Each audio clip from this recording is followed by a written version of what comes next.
Curator? What's The Curator. The Curator with the huge capital C at the Bluecoat, giving us a presentation on Whistler. And then a few other things, but first, let's focus on this. Oh, actually, sorry, by the way, most important thing, maybe, May Abdul Dahab, one of the curators, is in town, and she is trying to stop by, hopefully very, very soon, tonight, to say a couple of words and meet you all, which is quite nice. So let's see if that happens. We will be interrupted, basically, if that happens. Yeah, just so. do it. Oh, sorry. Please go ahead. So Holly Brannan, our Holly education Brannan. curator. Finally. So, just quickly, as you can see from the itinerary here, we're going to do a workshop bit later on to kind of practice our talking in public in small groups. So I would advise that when Rose is going through all the Whistler stuff, same as I did earlier when she did it to me, just write lots of notes and then we can bring those together later. Okay? But notes not just about the content, about... Yeah, anything that springs to mind, so if there's like a fact or dates that you remember, but also smaller parts of stories that might connect to the city or other things that you might be interested in. And then we'll look at those together later on. Okay, basically just sort of steal all the work that you've done already and add any other things that come into your mind as you write, basically. Okay? So, Rosie and I, I'd like to welcome you here to the Bluecoat if it is your first time. Any first-timers? No, you're all, a few of you, okay. Well, I'd like to welcome you to the Bluecoat, and I'm going to spend just a few moments really introducing you to the organisation, and then Rosie will really introduce you to the exhibition that will be featured here that we are really excited about. We're working very hard with the Biennial team on this, and it's probably like one of the biggest, most challenging shows that we've done, so we're super excited about it. And what I should tell you is you're actually sitting in a really, really important building in the context of art or contemporary art in the city of Liverpool. And you may not realise, although I hope maybe some of you have started doing your homework about the building, it was originally founded as a school. It was, the first stones were laid in 1717. This is when Liverpool was still quite a smallish fishing port, beginning its exploration of the world through all kinds of import-export routes. But it was a school that was founded originally by a group of trustees who wanted to found an opportunity for young people, really orphans or children from deprived backgrounds. So it was a live-in school, and it was also a Bluecoat school that was going to teach you a trade. So it opened in 1725 and continued its illustrious career as a school. And I know you're all thinking, why is this pertinent? Why is this pertinent to what we're going to learn about the exhibition here? Well, if I explain the history of the building, it was really because of this building and where we are located in the city centre, and because we're still here after almost 300 years, we're really one of the oldest buildings, if not the oldest building in the city centre. So we're really at the heart of the history of the city, but we also, with that, are part of the history of art, with art making and collaborative and creative endeavours within the city. So beginning as a school and continued as a school till the very early 1900s. And then the Bluecoat school, as it was kind of outgrowing the building, and it moved out to Wavertree, and you can sign up to go to the Bluecoat school now. You'll recognise the kids, they've all got the blue blazers on, you'll see them every day if you walk down Smithdown Road, you'll see them scurrying along to school. And it used to be that this building, when it was a school, the children also lived here. So some of our office on this wing of the building are very small and still have small doorways, kid-sized doorways that we have to duck through, and they also have fireplaces because that would have been their dormitories. So you can really still get a sense of the history of the building, not just in the public areas that you can see, but also very much kind of back of house. So early 1900s, the school as it is moves out to Wavertree, and at this point different people start renting the building. Lord Leverhulme, very responsible for a lot of wealth generation in the city, but also, if you know, Lady Lever Art Gallery, very much interested in collecting and displaying art. He was one of the people that took over and rented the building, but there was another group that was very important to what would happen in the history of the building, and that was the Sandon Studio Society. And this was a group of artists that had their studios up just behind the Anglican Cathedral. But they moved down here, they rented space on the ground floor in what is the kind of hub area, the espresso area now.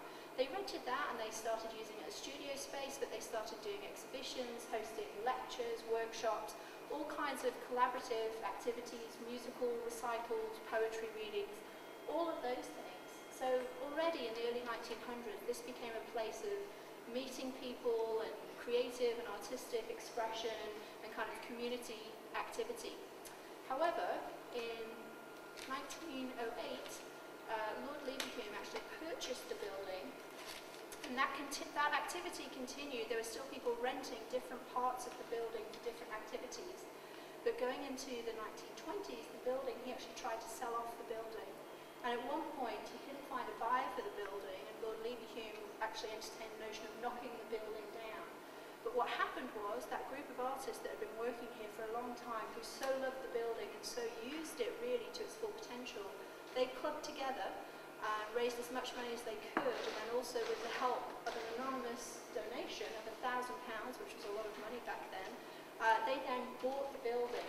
And it's because of them doing that action of buying the building that we still have it today. And the Bluecoat, as you know it today, still own the building. We don't have to rent it from anyone, and we can rent out parts of it in much of the same way as the Bluecoat Society did later. And that was formed in 1927, so officially became the Bluecoat Society, and really was working as a sort of initial kind of arts. It was kind of like an original model of an art centre at that time. Still working throughout the 40s and 50s. In fact, parts of the building during the war were destroyed. Where we're sitting right now, we've got photographs of this area. It was all bombed out, all the windows were blown out, the roof was blown off. This wing that you see out here, where the galleries are at the moment, this east wing, that was totally demolished during the war, and it was sort of rebuilt in dribs and drabs through the 50s and 60s. It wasn't until the 60s that we became known as the Bluecoat Arts Centre. And I think that was where really the reputation of the Bluecoat was really cemented in terms of contemporary art. At that point, we owned the building, we had gallery space, we had performance space, but we also, very much like we follow in the tradition today, if you look around the building, you'll also find we have artist studios, we have retail spaces, we have areas of the building, particularly this wing back here, where you can rent creative office space. So we have photographers, graphic designers, we have some of the main Liverpool festivals that are homed here in the building. So for example, the Liverpool Arab Arts Festival, Dada Fest, the Disability Arts Festival, they're both housed here in the building, and we work very closely with them. Studios are on that side of the wing, that wing of the building, the northeast wing, where we also have a print studio. And we've had printmakers in the building making and selling their work for decades. So those activities have continued to the 60s, and I think through the 60s and 70s there was really an increase in programming or attention to the program. So what you're going to find, and what we try to do, is we work with artists at all stages of their career today. So they may be straight out of graduate school, they may be 90 years old and very experienced and internationally recognised. They work in any medium, we still do that. And we work really hard, because we're not a collecting institution, we work really hard to help people in terms of commissioning and making brand new artworks or experimenting. And so our connection to the Biennial is very important to us. We've been one of the first venues, one of the first original host venues as part of the Biennial. So we're really thrilled that that relationship is continuing through the decades. Just to draw your attention to that image on the left, just while we're in this room, originally this used to be our performance space. What you're looking at there is the back of Yoko Ono in 1967, and that doorway was actually over at this end of the building. This is significant, and we've had this relationship with Yoko Ono since then. The performance that she did at the Bluecoat in 67 was the first one that she actually got paid for, where she remembers getting a cheque at the end of her performance. We have that really nice connection. She came back 40 years later when we went through redevelopment. We reopened this wing with brand new galleries in 2008. She came back in 2008 and did a reprise of that performance. And that example of Yoko Ono working with us in 67 and then just after 2008, a 40-year gap, is something that we're always really interested in interrogating. The past of the building, the past of the programme, housed within the building, but then also very much the present and the future. And so I think that you'll typically find that we're quite a unique venue in the city. We still adhere to the traditions of the Sandman Studio Society. We're a place where you can come and make work, you can get involved in our participation education programs, we do talks and tours, but we're really also the fabric of, I think, the arts community, I think it's fair to say. perhaps in contrast to some of the other bigger institutions that are collection-based or more perhaps international-looking, we also do a lot of work around artist and career development in very one-on-one situations. So we have a very particular role, I think, within the ecology of contemporary arts in the city, but we also work very closely with partners such as the Biennial, National Museums Liverpool. FACT started out here. If you've been down at the back of the building on the street outside, just opposite Lunya, there's a little shop, one of our retail units called Lallygrass. Well, it used to be in there. That was Merseyside Moviola, and that was the very beginnings of FACT before they actually moved out. So we've really played a role in helping develop arts organisations within the city. So it's not just about what we're able to do for artists very physically in terms of give them space or give them financial support, professional guidance, but we're also very much about understanding where we sit within the city and how we can help other arts organisations and be part of this wider city and sort of regional vision about how contemporary arts is presented in the Northwest. So there's a little brochure. I'm meant to see if I can track down, I'll see if I can get a stack of these before you leave today. Little brochure called The Story So Far about the Bluecoat, and this gives you a much deeper, although somewhat potted history of the building. And I hope that's something, because we're so unique, not just in Liverpool, but we're actually probably the oldest art centre in the UK. We sort of brush aside the Whitechapel just by a few years. But because you're in a really unique place, part of what we always try and do, as well as talk about our exhibitions, we talk about all the other things that happen in the building, as well as the heritage of the building. So as well as showing visual arts, we do also have a commitment to dance, literature, music, live art, and sort of anything in between, and community activities. So you'll see we're not just a visual arts venue, but there are many other things that we do, as well as celebrate our history in really unique ways. So I'll try and rustle up some of these. I don't know if I've got enough for all of you, but if not, I'll be able to send some on to you. So that's a little bit about who the Bluecoat is and what we do. And then really turning more specifically to what Rosie's going to talk to you about. A little bit of the backstory when Rosie and the Biennial team and the curators approached us and said, this is what we want you to do for the Biennial show. We thought they were joking. They said, we want you to do a show of Whistler. And I thought, well, okay, I'm an art historian, I know a bit of 19th century art history, I know who Whistler is, but how does that, what is that? It was quite a controversial suggestion to us. So Brian Biggs, the artistic director, and I just laughed at first, and then they said, no, really. And what's been amazing is from that moment with Rosie and the curators, we've been on this really tremendous journey of learning even more about Whistler. And it makes complete sense that somebody like Whistler, his work, and different aspects of his career and personality would be presented here in the Bluecoat.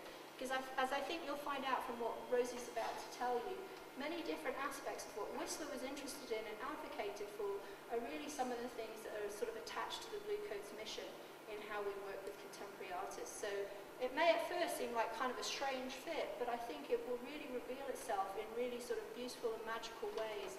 And that's certainly what we hope the exhibition will do in our gallery spaces. So Rosie, I'll leave it up to you to introduce Mr. Whistler and explain a little bit more about the exhibition. Okay, thanks. Hi everyone, thanks for coming. So yeah, just to pick up on a couple of things that Sarah said first of all. I think some of you may have seen the presentation that I gave the first week, but just to give a little bit of context to the Whistler exhibition in the sort of how it sits with the Biennial as a whole. As Sarah said, the space and the institution of the Bluecoat in the city has a very specific meaning for the people in the city. And one of the things that May and Anthony and us as a broader team have been concerned by is just kind of getting people to think about what it means to be in the present in Liverpool. So rather than everything being about Liverpool's history, everyone being obsessed with the past all the time, it's like, okay, how do we get people to see in a different way the moment in the city and the moment that they're living in now? So the artists kind of across the whole biennial exhibition, as you've probably seen and as you'll kind of pick up as we go along, are really concerned with the notion of what it means to be within that moment of the everyday. So working with narrative forms, the kind of thinking about the way we tell stories about our lives and the people that are around us, but also thinking about situations and objects that are really within our everyday reach. and then transforming those in order to kind of challenge the kind of situations and bureaucracies and habits that really kind of form our present selves. So Whistler was a really important figure for us.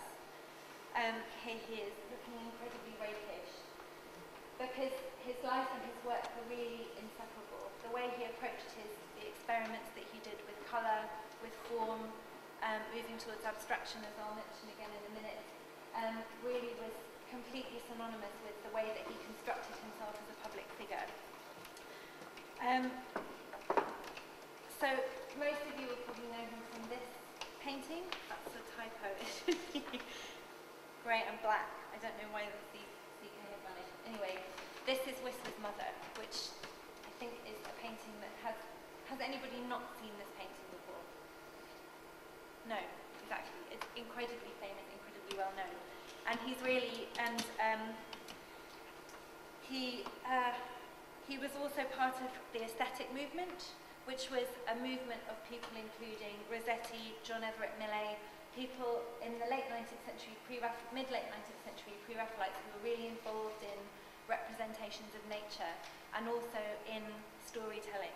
So this is a painting of Ophelia, who is kind of driven to despair because Hamlet kills her father, as I remember, in Shakespeare, or by Shakespeare rather. So this is a painting that's very kind of, you can really see in relation to the aesthetic movement.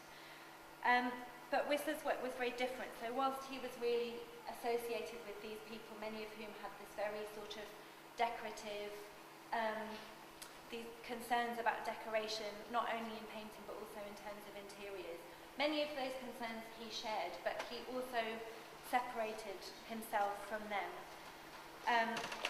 Here is an example of that. So this is Oscar Wilde, some of you might recognise, who was a writer who was very, very associated with the aesthetic movement.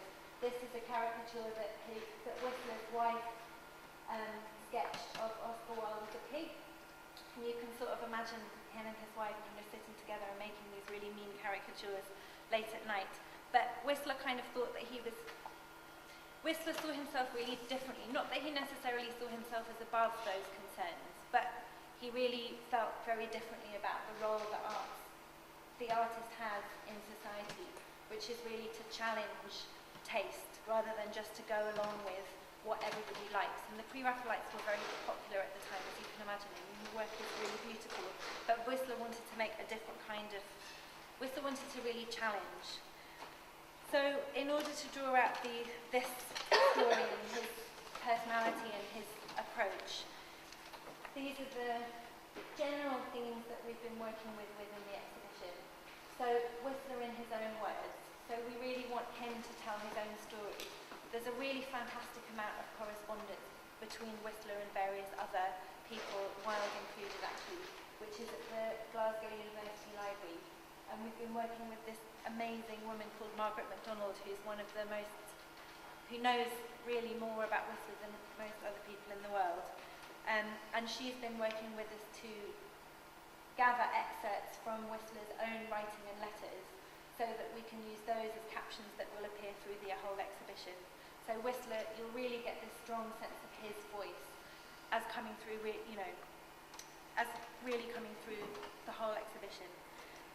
Display is another really key part of his work. He's one of the people who's really, or if not the artist, who's really credited with inventing the white cube space. I'll talk a bit more about all of these things as I go along. Presentation itself, I've said the Whistler brand, which is really a horrible way of saying it, because I really hate the word brand, but it's still kind of a bit useful in this context, just the way that he really works on his own persona in the way that he appears in public, in a way that artists really haven't done it to that degree before. Controversy, he was very, very litigious, and he was always getting into many fights with various different people, Oscar Wilde included, and also how other people saw him. So the aesthetic movement and Whistler himself were sent up in popular magazines and newspapers like Punch, which I don't know if Punch still exists now. Does anyone know if Punch still exists now? Yeah, right. It's folded now, but it was a kind of contemporary satirical magazine. And Punch spent a lot of time sending up the aesthetic movement and Whistler, who they called Penny Whistler. That was their sort of mean nickname for him. So these are the sort of general themes that the exhibition will touch on. Just to introduce this idea of Whistler in his own words, one of the first things that you'll come across when you go into the exhibition is in the bead space, which is that really long, tall space kind of between the lift and the staircase that you'll probably have seen. And we've actually invited somebody to make a recording of Mr. Whistler's 10 o'clock, which is a very famous public lecture that he gave in 1885 when he was kind of getting on a bit. But it was really a treatise on the role that the artist had in society, what he felt that the artists, what value an artist has and how they can kind of challenge the dominant conventions. So I just made a few excerpts of three kind of key things that Whistler was really kind of brought through in this lecture. So the first one, to say to the painter that nature is to be taken as she is to say to the player that he may sit on the piano. So basically it's this idea that the artist's role is not to kind of blindly represent everything, kind of in the way that the Ophelia painting would show. It's not about representation, it's about drawing something out that's really interesting to look at in a completely different way. So in a way he's kind of seeing nature as a piano.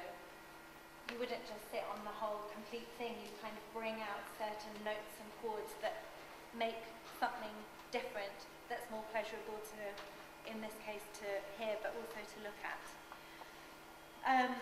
So you can really see that comment as paving the way for abstraction, and abstraction being something that's, taking something at a remove from the way it really is, the way it appears to the human eye. So the next excerpt that I've taken is, for the writer, a picture is more or less a hieroglyph or a symbol of a story. The work is considered absolutely from a literary point of view. He fails entirely to see its excellencies or demerits, and so degrades art, as supposing it a method of bringing about a literary climax. So if you remember that Ophelia painting before, that's something which in the mid-18th century was very, a lot of paintings were narrative paintings basically, and when you looked at a painting, you'd look at it in order to try and decode it and see symbols and stories within it. You'd look for the clues that would give you a narrative that wasn't up to you to decide what that narrative was. It was a narrative that the painter was asking you to try and find. So again, this is another statement that Whistler made that actually makes another sort of move towards abstraction. So the idea that the abstract work is something that you make your own story about. It's not a closed-ended situation for the viewer. It's very, very open-ended. So a lot of people, I think, also still, I think one of the problems of contemporary art now is that people try and see a code in it. They try and see symbols, but actually, in many cases, you actually are probably better off if you're just looking at it and taking the thing for what it is and taking it on its own terms. So then the last quote is that people have acquired the habit of looking, as who should say, not at a picture or through it, at some human fact that shall or shall not, from a social point of view, better their mental or moral state. So we've come to hear of the painting that elevates, and of the duty of the painter, or the picture that is full of thought, and of the panel that merely elevates. So again, just going back to this, he's kind of against this idea of the painting as something that's moral, or as something that's narrative, or that, again, that tells a story. He doesn't see the artist's role as that. He sees the artist's role to kind of challenge dominant ideas about taste, about culture, and about art and art making, which is a very contemporary viewpoint. And in fact, the whole exhibition is really looking at Whistler as a contemporary artist in the way that we understand the term today, and whose approach is very, very contemporary and actually deeply conceptual as well. And this idea of the the artist is a public intellectual, which is also a relatively new idea. He was really at the forefront of that, and this Whistler's 10 o'clock lecture really exemplifies that. So this is oh God, you really cannot see that at all on this slide. Maybe if I do that, you can see it. That's a bit better. Is that better for everyone to see? So this is a very beautiful, well, I think it's beautiful. You might think it's horrible, but that's fine. This is one of his nocturnes, and it's called Nocturne Black and Gold, the Fire Wheel. So nocturne, anyway, was he called a lot of paintings nocturnes, and the word nocturne was itself quite controversial, because a nocturne is usually a piece of music, and and calling a painting something that you would normally call a piece of music was pretty controversial. You'd usually title it Ophelia or The Story of the Digital or something like that. So, you know. Okay, so the display element of things I wanted to talk about as well. So this is actually late 18th century drawing, but this kind of approach to exhibition making was going on 2 years after that. So this is a drawing of a traditional salon hang. So as you can see, everything's complete floor to ceiling. You know, for you if you're the artist with the painting right up there, it's going to be pretty difficult for everybody to see it clearly.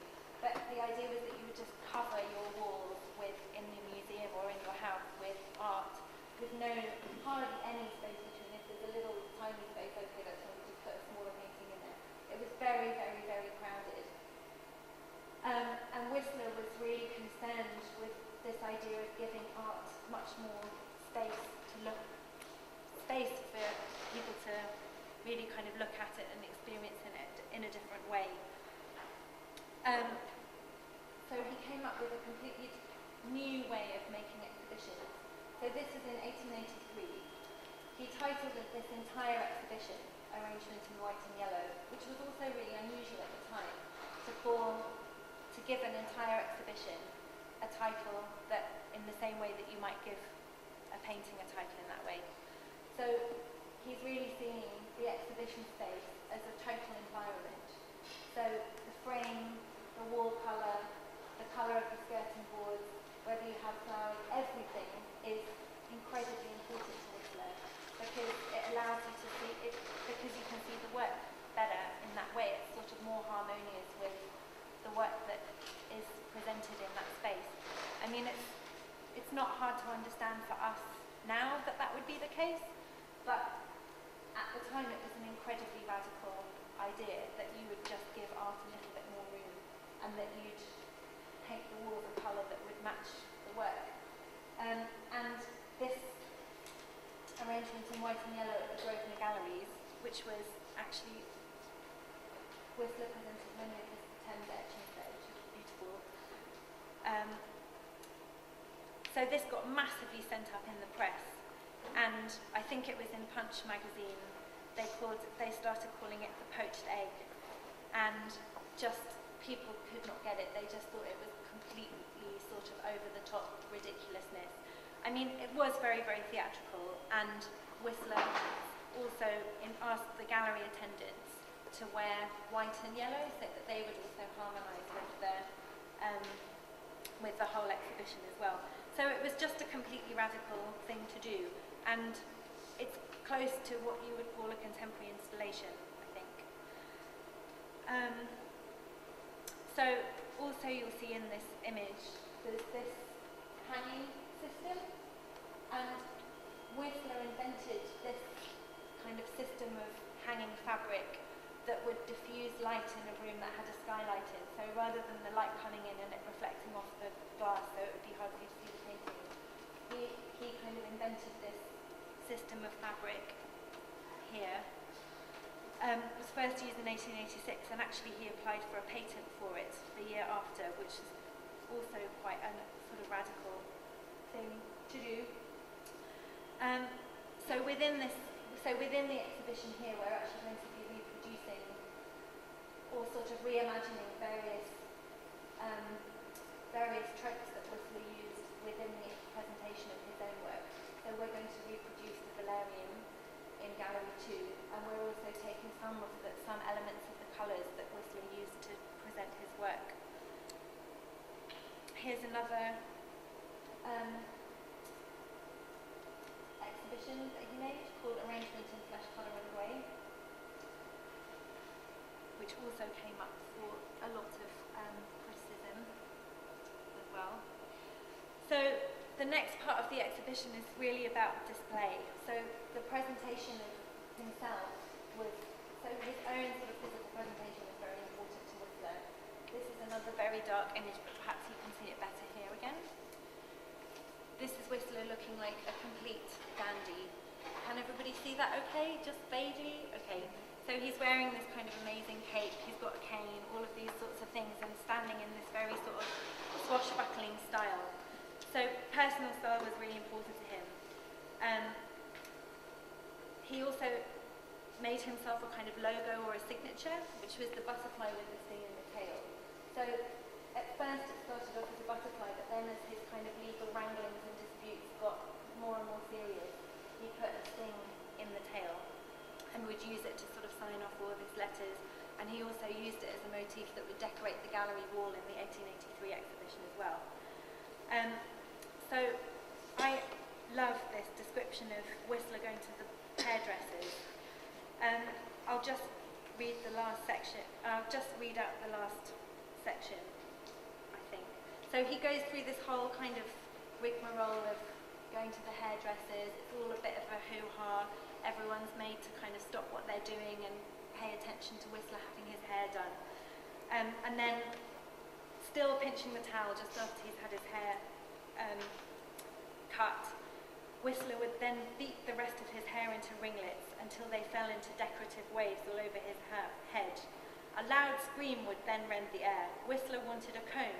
This procured, he would then comb the lock, this kind of white lock of hair that he had at the front, into a feathery plume, and with a few broad moments of his hand would form the whole into a picture. Then he would look beamingly at himself in the glass and say but two words, Menpes amazing, and sail triumphantly out of the shop. Once, having stepped into a four-wheeler, he put his head out to give a direction to the driver. His hat just touched the window and disarranged his hair. Whistler stopped the cab, got out, re-entered the hairdresser's, and the work began again. So, it's as it starts, everything to him was a picture. His hair was a picture, everything. So he treated his hair purely from an artistic standpoint, as a picture, as a bit of decoration. So he himself was an extension of the work that he made, and to me that's a really important part of this idea of the way he sort of developed a persona for himself. He also thought really differently about the presentation of, or the distribution of his art.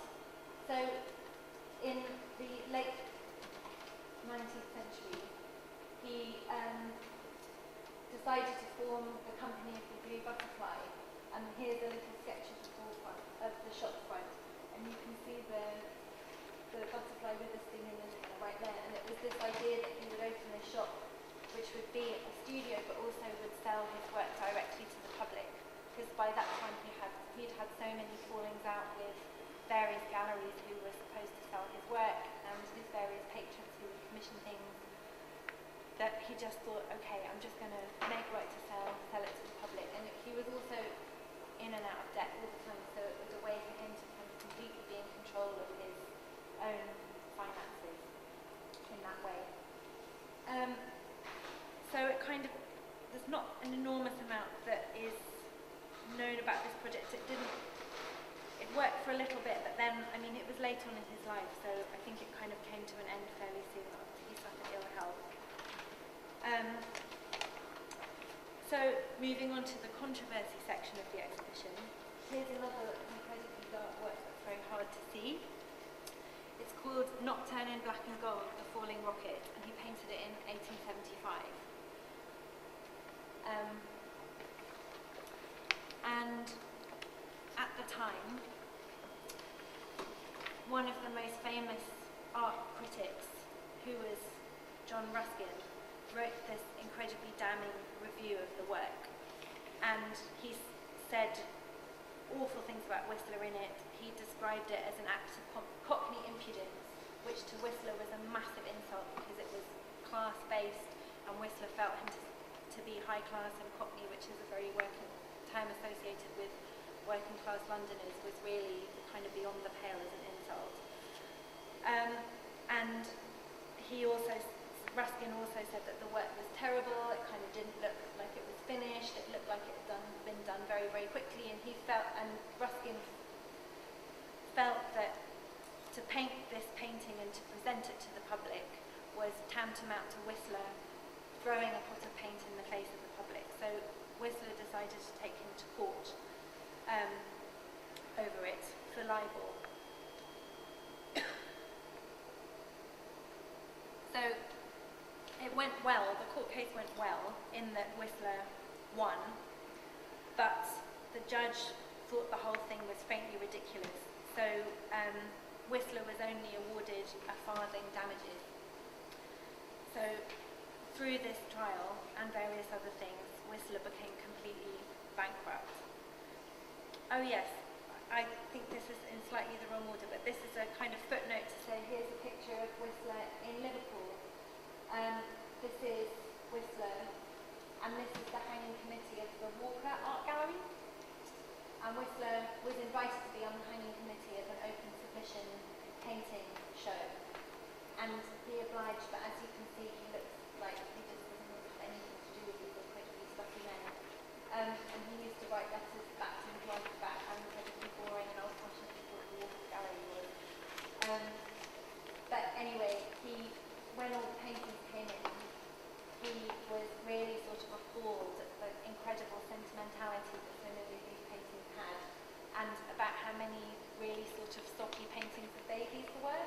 So what Whistler did was actually actively select all the paintings of babies that people had submitted, and then hung them in this kind of crazy salon style that he really detested, all in a room. So it was just one massive room full of paintings of babies, and he nicknamed it the British Baby Show. Anyway, so that's Whistler at the Walker. So Whistler does have Liverpool connections, in fact, and one of Liverpool's Whistler connections is through Frederick Leyland, who was one of his patrons and who lived at Speke Hall. So Whistler had done quite a lot of commissioned work for Leyland, including painting himself and various members of his family. And Leyland had bought this very beautiful painting called The Princess from the Land of Porcelain from Whistler, and Leyland decided to hang it in his dining room in London. And this is the dining room in London. And Leyland had just recently had the walls of the dining room coated or covered in £1,000 worth of ancient leather that had been imported to England by the Tudor Queen Catherine of Aragon. So it was completely sort of rare, amazing, as Leyland felt, incredibly beautiful leather. And because he knew that Whistler was very concerned with display and sort of making sure that the room that his art was presented in was in harmony with the art that was, with his own art that was in it, Leyland invited Whistler to go to his house in London and to sort of harmonise the room so that it would match with the painting that he bought with the Princess from the Land of Porcelain. So anyway, Whistler went down to London whilst Leyland was still in Liverpool, and he thought the leather was horrible. He really hated it. So he proceeded to just paint over the entire room in this kind of green and gold arrangement. And when Leyland got back, he was like, oh my God, what the hell have you done? You've completely ruined my £1,000 worth of ancient leather. You are a complete vandal. I'm not paying you as much as you ask for this act of sheer vandalism. And plus, you've got to just go back down to London and sort it out. So Whistler was like, obviously really cross that he wasn't going to get paid properly. In fact, Leyland paid him in pounds, which was the traditional way that you'd pay a tradesman. The way you'd pay an artist was normally in guineas. So to pay someone in pounds, denigrate the work that they're doing. Anyway, so Whistler went back down to London and proceeded to paint great big heaps of gold all over the room, which was to represent the money that Leyland owed him, and his two fighting peacocks. This one with a sort of hectoring wing raised is supposed to represent Leyland, and this one is supposed to represent Whistler. So, and now it's really seen as one of Whistler's kind of master works, but at the time, Leyland really thought that it was the most insulting, awful thing that anyone could do. So, partly because of the Whistler-Ruskin trial, and because of the sort of non-payment of all the work that Whistler had done for Leyland, he became bankrupt. And this is a painting by Whistler, which is not a painting that pretty much anybody who knows Whistler's work would be familiar with in the least. But this is a painting of Leyland, his patron, who's kind of awful, grizzled, mean-looking peacock sitting on this house, which is actually Whistler's own house. And the reason that Whistler made this painting was because after he became bankrupt, his creditors, one of which was Leyland, had to repossess his house and just sort of sell off everything that was in it in order to try and repay the debts. And as a revenge, Whistler painted 3 paintings and left them in his studio so that all his creditors would be able to see them when they walked in. And Leyland had this. Leyland used to really love wearing very frilled shirts, so Whistler anyway had this kind of cruel nickname for him, which was the Frill of Liverpool. So anyway, yeah. so he made these 3 paintings. One of them was this one, which is called The Gold Scab, Eruption in Frill from Lucre. And this is also the name of the kind of awful tune that Leyland, the peacock Leyland, is picking out on the piano. The other painting was called Mount Ararat, which showed Noah's Ark on a hill surrounded by lots of horrible lobsters all wearing frilled shirts.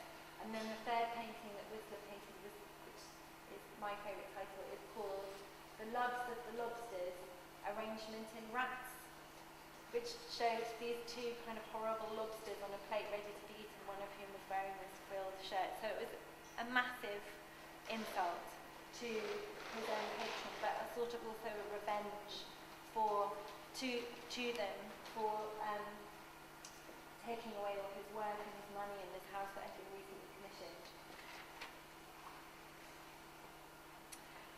So the last part of the exhibition will be about really how other people saw Whistler and the aesthetic movement generally. And it's really, it was really remarkable actually how much of the media, how much of the satirical media was dedicated to trying to sort of send up the aesthetic movement for the way they talked, the way they dressed, the very sort of, how, you know, as these satirical magazines thought, these very sort of pretentious ways that people would talk about art and the way that people would interact with it. And I just chose these 2 caricatures which are very famous, and this one I think was in Punch.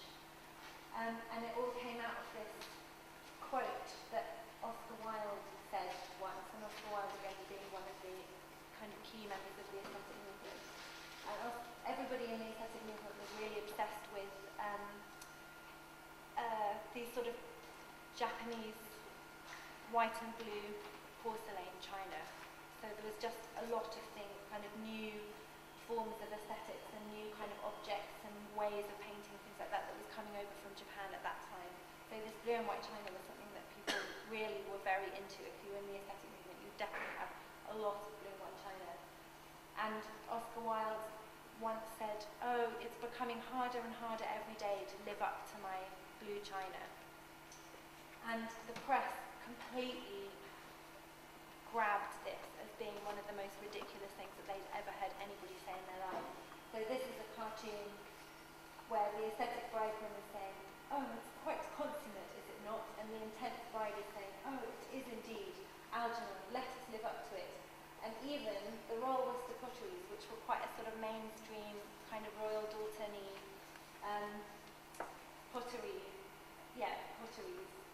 created this teapot called the Aesthetic Teapot that was mass-produced and that people used to buy. So it was really kind of extraordinary how in the popular press people really sort of took on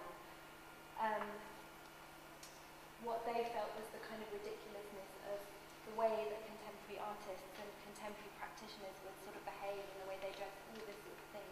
So the last part of the exhibition will really be dedicated to how other people saw Whistler, and it will include caricatures, further text about his life and his work, probably the Mortimer Mente's hairdressing anecdote, all of these various things. And it will also allow us to kind of bring in contextual information about the aesthetic movement as well. So, yeah, that's the end of my presentation. Thank you.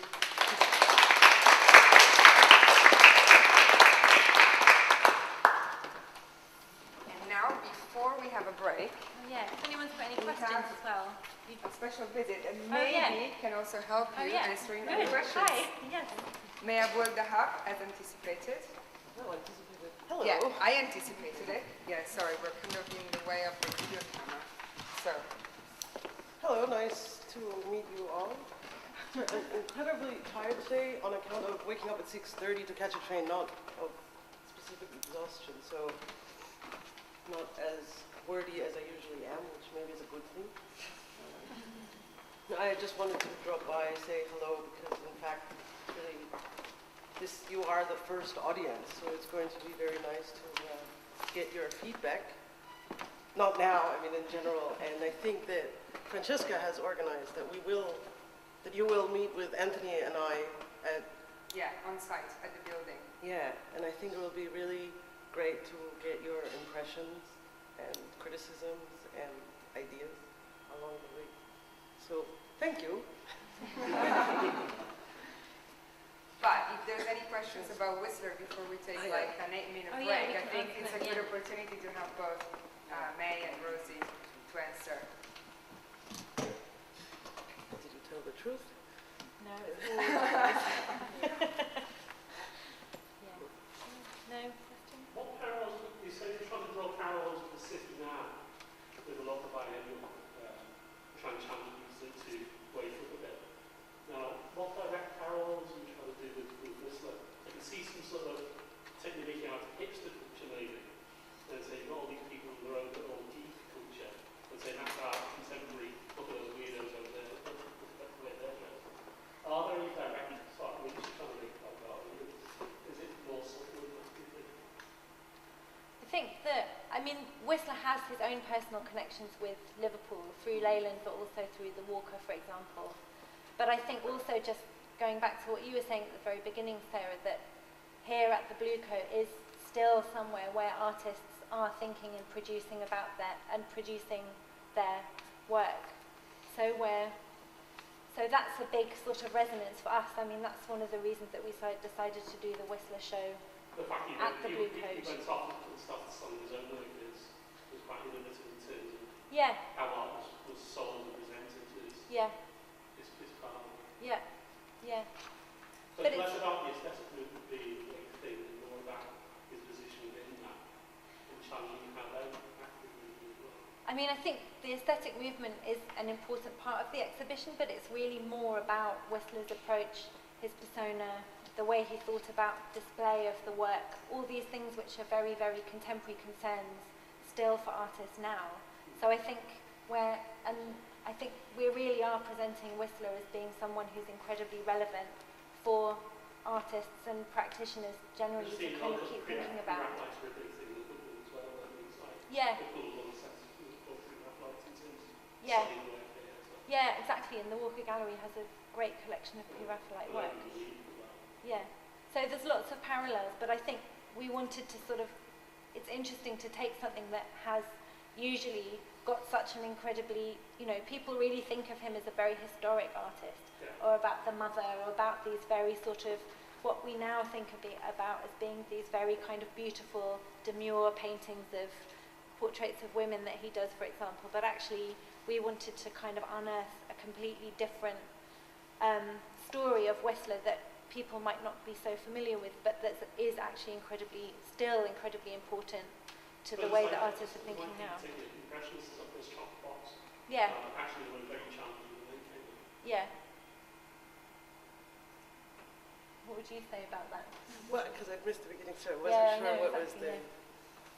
Nothing you don't know. But I think the excitement starts with somehow the idea of both how important the aesthetic movement was, not in terms of its aesthetics in a sense, or what it meant as an art movement, but how that was had such an impact in a social way. Like, we were totally struck by the idea that there were cartoons in papers about an artist or about a movement. And it kind of speaks to how relevant it was seen that art could be in a community, that it became such a kind of mainstream concern. And then within that, you have this figure of Whistler, who is just so incredibly combative and feels like, as an artist, that he has a role to play in society, and he's going to fight for that and assert it. And it feels like there is so much less of that today, that it's really interesting to bring this back and think about that idea of how can you be influential, or what kind of models have existed of how artists have kind of fought to find the space for their work.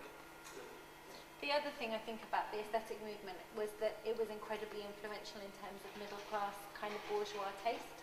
That you know, people, of course the aesthetic movement themselves loved the blue china, but as soon as that happened, everybody started buying it. People really wanted to kind of buy into that aesthetic in a very, very broad way that I think also was kind of new, that artists really had this kind of direct impact onto people's lives and the way they wanted to decorate their homes.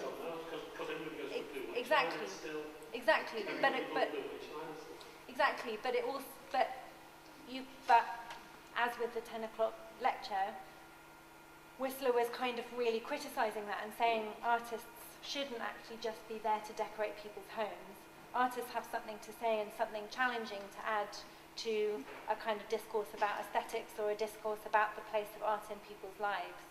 So, and I think you can see a similar kind of argument happening today in terms of the market and artists producing work for the market and for, you know, all this sort of stuff. So there's a lot that we can take, I think, that makes it very contemporary.